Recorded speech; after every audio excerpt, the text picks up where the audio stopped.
네, 틱톡정치 여야의 대표 중진 더불어민주당 정청래 의원, 국민의힘 장제원 의원 모셨습니다. 안녕하세요. 안녕하십니까. 네, 안녕하세요.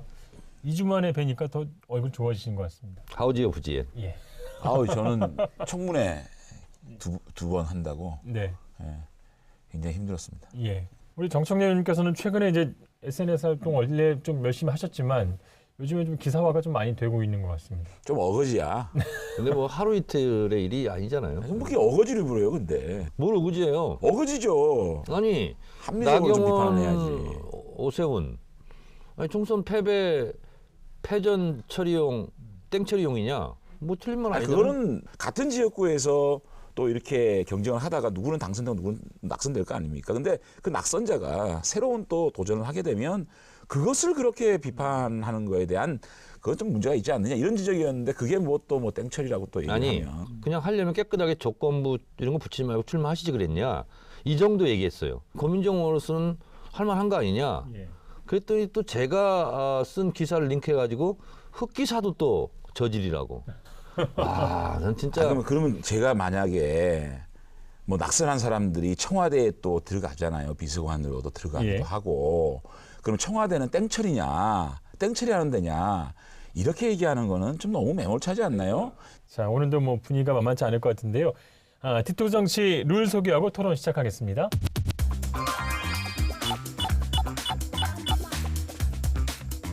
네, 더불어민주당은 2월 임시국회를 목표로 자영업 손실보상법과 협력이익공유법 그리고 사회연대기금법 등 이른바 코로나 상생 3법 추진을 서두르겠다고 밝혔습니다. 필요하다, 불가피하다는 원론적인 의견 접근이 이루어져 있는 상태고요. 그에 관련된 법안들이 몇 건이 제안돼 있고 또 추가로 제안될 것입니다. 1년 동안에 사실은 경제적인 손실 이러한 것들을 정부가 어떻게 보상할 것인가 하는 이런 측면을 갖다가 좀 적극적으로 검토할 시기가 아닌가 이렇게.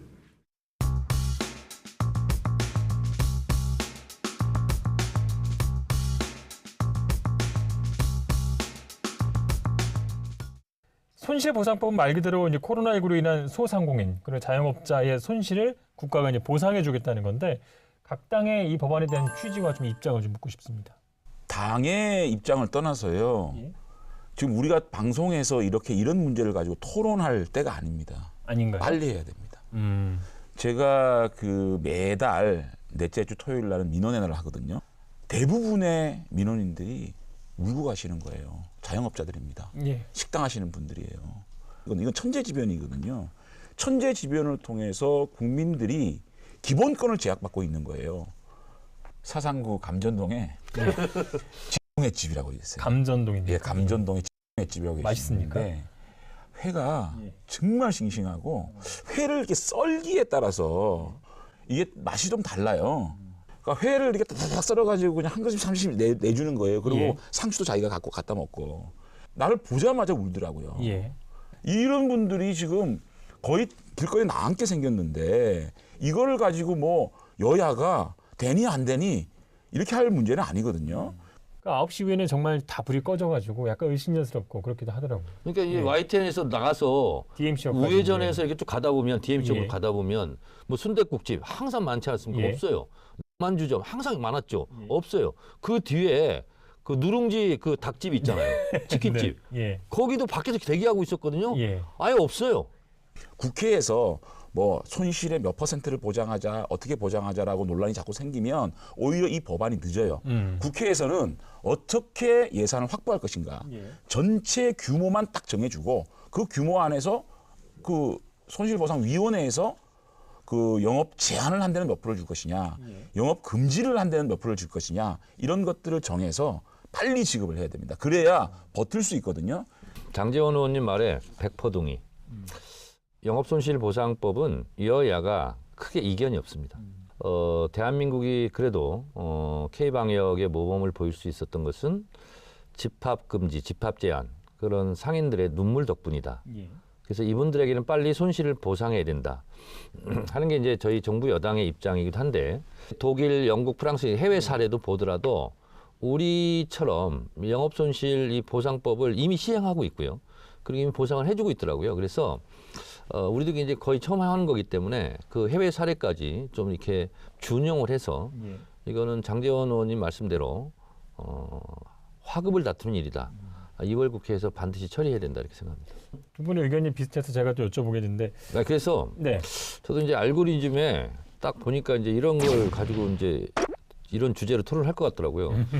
그러면 장제원 의원보다 빨리 저도 뭔가 기여할 수 있는 법을 하나 준비해야 되겠다. 그래서 저도 준비를 했어요. 약간 각도는 다른 건데 코로나 사태 이후 이 영업장들, 예. 이 소상공인들이 80%가 다 매출 감소를 그렇죠. 겪었다는 거예요. 가장 부담이 되는 게 4대 보험이래요. 그래서 4대 보험 같은 경우 사업주가 50%를 부담하잖아요. 그렇죠.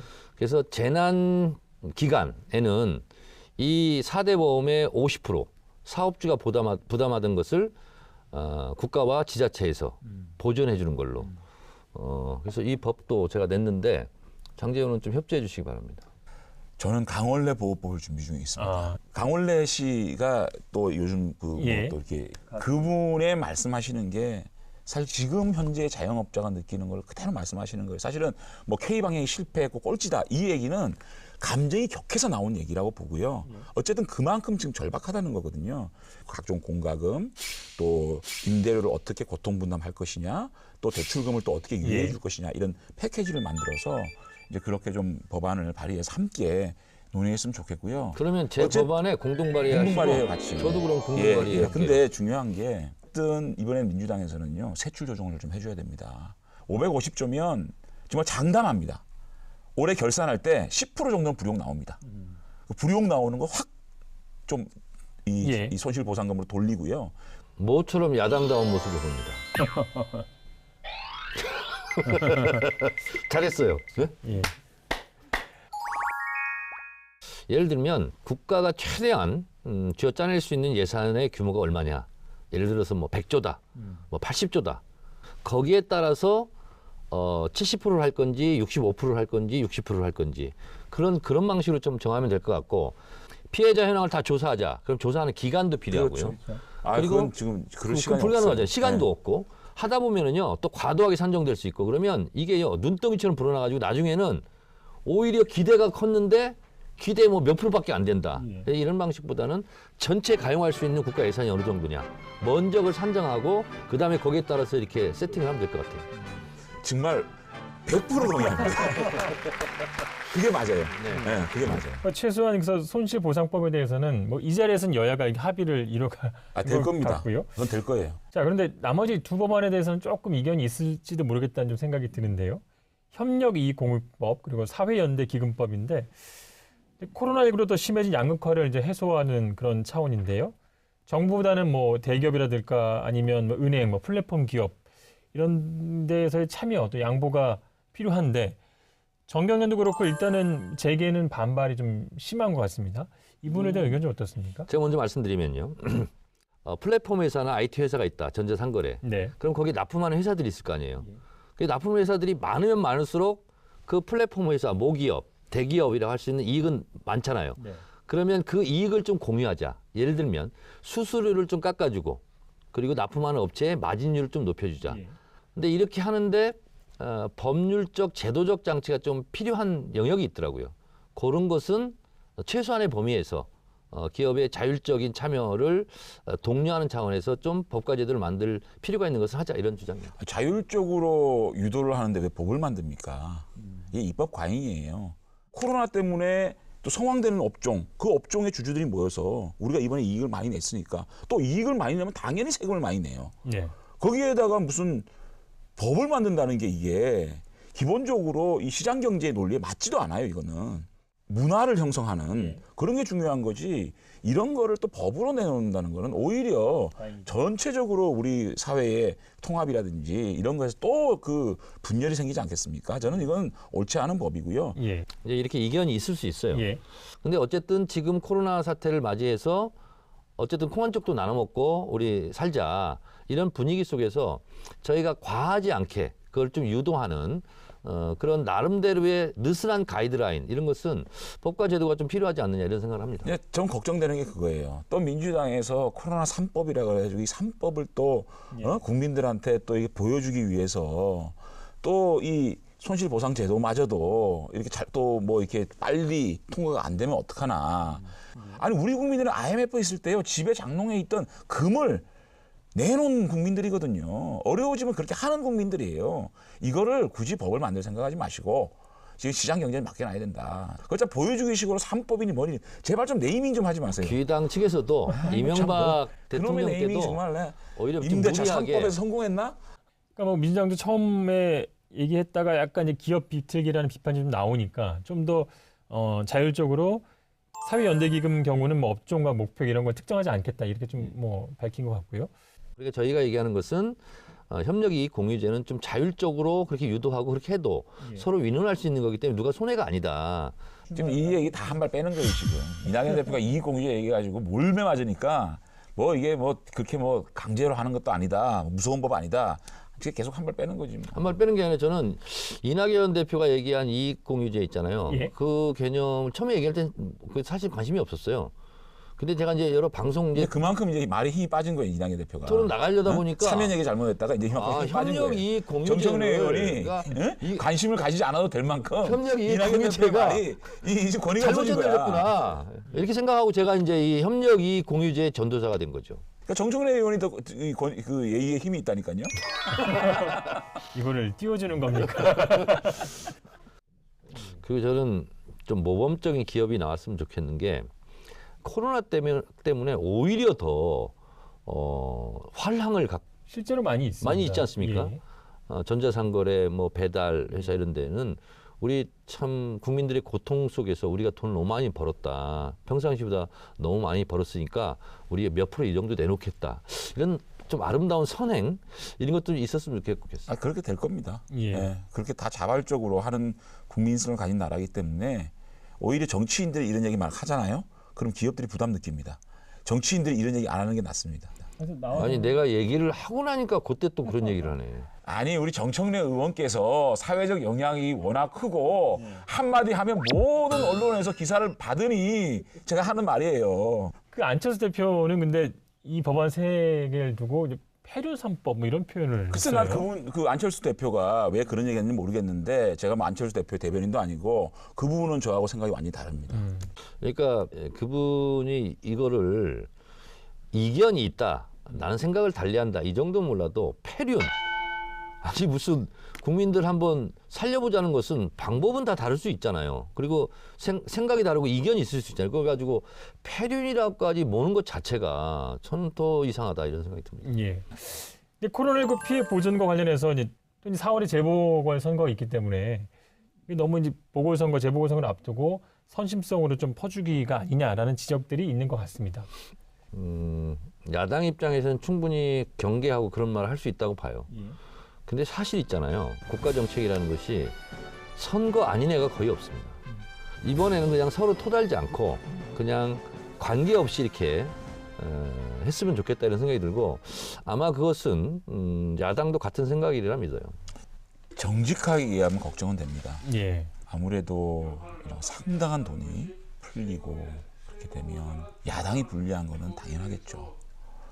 근데 지금 상황이 야당이 불리하라고 선거 끝나고 합시다 라고 얘기할 수 있는 정도의 상황은 아니거든요. 예. 민주당도 이 문제만큼은 정치에 이용하지 않고 예. 선거에 이용하지 않는 그런 페어플레이 속에서 국민들이 혜택을 받을 수 있도록 그렇게 해줬으면 좋겠다. 근데 민주당이 그럴 사람들이 아니기 때문에 아니 그럼 저희가 얼마나 또 생생을 낼 거예요. 저희가 이렇게 또. 붙이면 어떨까요? 국민의힘 이번에 협조해 주셔서 감사합니다. 그런 협조가 아니죠. 함께 국민을 위해서 정정하겠습니다. 했습니다. 국민의힘 함께 해주셔서 감사합니다. 아니죠. 그럼 뭐 어떡하라고? 국민의힘과 민주당이 함께 여러분들을 위해서 국가가 여러분의 힘이 되겠습니다. 그러니까 국민의힘과 민주당이 국민의 힘이 되겠습니다. 자, 다음 주제 넘어가겠습니다. 문재인 대통령이 박범계 법무부 장관에 대한 임명안을 제거했습니다. 문 대통령은 어제 오후 국회 법제사법위원회가 박 장관에 대한 인사청문 경과 보고서를 여당 단독으로 채택한 데 이어 곧바로 임명안을 제거했습니다. 지난 25일 박범계 법무장관 후보자 인사청문회가 열렸습니다. 직접 인사청문위원으로 또 활동을 하셨고요. 총평부터 좀 말씀해 주시겠어요? 박범계 청문회 요란했죠. 근데 소문난 잔치에 먹을 건 없었다. 축구로 치면 국민의힘에 문전 대신은 많았어요. 근데 득점은 없었다라는 생각이 들고, 야구로 치면 일루 출루에도 좀 실패했다 이런 생각이 드는데, 비교적 청문회가 인정할 건 인정하고 사과할 건 사과하고 또 해명할 건 해명하고 그렇게 간 것 같아요. 근데 다람쥐 쳇바퀴 돌듯 이렇게 자꾸 이렇게 뭐 김학의 사건을 공수처 이관이냐 아니냐 가지고 너무 지루한 공방전을 하니까, 그렇게 되면은요 국민들은 어떻게 생각하냐면, 아, 야당이 왜 저것밖에 못해, 거의 밤 11시 반까지 제가 계속 지켜봤거든요. 예. 내가 야당이라면 저렇게 안 한다 이런 생각이 들더군요. 김학의 문제에 대해서 박범계 후보자가 굉장히 말을 잘못한 게 있습니다. 당연히 법상으로 공수처에 가야 된다라는 말에 대해서 불만이 없습니다. 그런데 왜 수사가 절차적 정당성을 지켜야 한다라는 이 샘플, 모델이 왜 김학의 사건이 돼야 되느냐 이런 말을 했어요. 그거는 저희들이 김학의 사건이기 때문에 특별하게 절차적 정당성을 따진다는 게 아닙니다. 대한민국의 모든 사건에 대해서, 모든 범죄에 대해서 검찰은 절차적 정당성과 사람의 인간의 존엄을 지켜가면서 수사를 해야 되는 겁니다. 그것이 민주당에서 얘기하는 검찰개혁 아니겠습니까? 그렇기 때문에 이 문제도 파렴치한 범죄를 저지른 김학의의 단죄 당연히 해야 되는 겁니다. 다만 이 절차적 정당성을 어긴 그 출국 금지 조치에 대한 불법성, 이건 이거대로 단죄를 해야 되는 거거든요. 그렇기 때문에 이건 수사는 일단 검찰에 잘 맡겨놓고, 이 박범계 후보자가 장관이 되더라도 이거는 가만히서는 안 되는 문제입니다. 예. 이 문제는 이렇게 하는 게 맞다라고 주장을 한 겁니다. 우리가 뭐가 잘못됐죠? 저는 개인적으로 제가 감옥에 2번 갔는데 2번째 저를 구속시킨 검사가 김학의 검사입니다. 아, 서울중앙지검 936호 검사였어요. 예. 근데 하여튼 저한테 무슨 일을 좀 업무 착오로 잘못한 일이 있어요. 그래서 제가 사과하라고 그랬어요. 저한테 사과를 했던 검사입니다. 제가 공사석에서 여러 번 김학의 검사를 칭찬한 적이 있었습니다. 근데 그 사람이 문제가 아니라 제도가 문제죠. 무소불위의 권력에 젖어 들어가는, 그래서 악마화되는 그런 게 문제지 않겠습니까?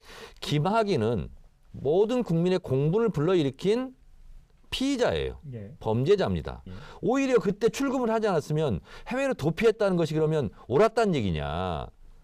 해외에 도피했으면 당신들 뭐 하고 있었냐. 당신들 직무유기한 거 아니냐. 이렇게 검찰이 오히려 또 수사할 거 아니냐. 이렇게 얘기하고 있거든요.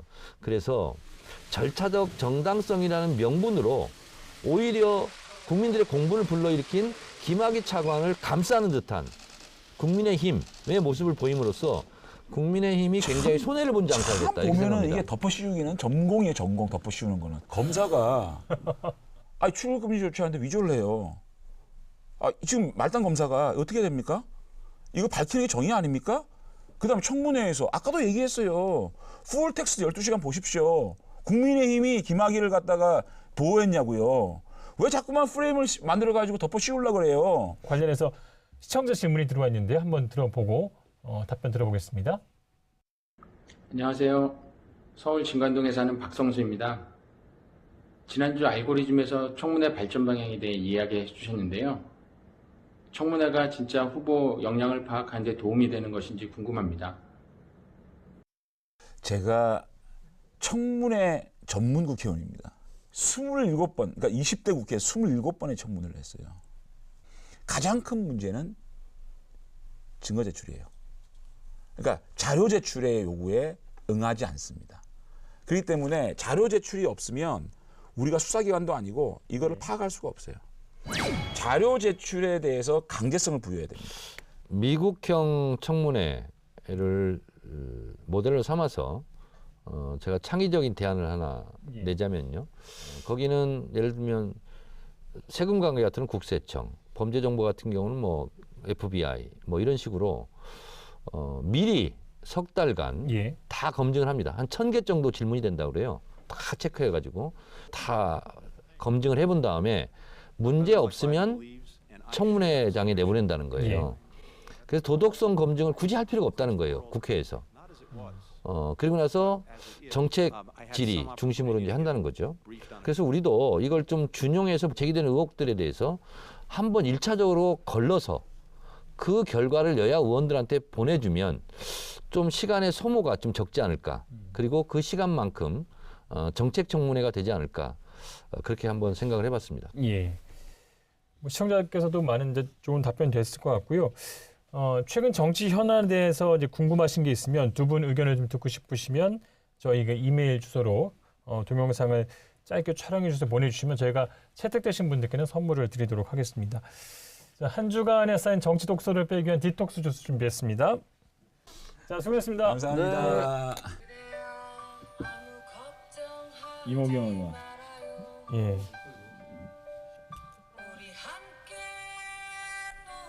자, 지금 나오는 음악이 이제 네 분께서 코로나 극복을 위한 어떤 캠페인 속으로 부른 노래죠.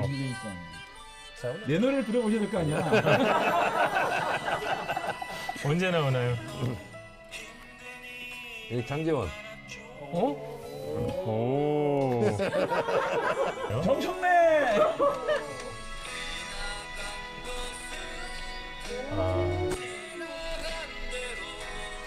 약간 허스키 보이스.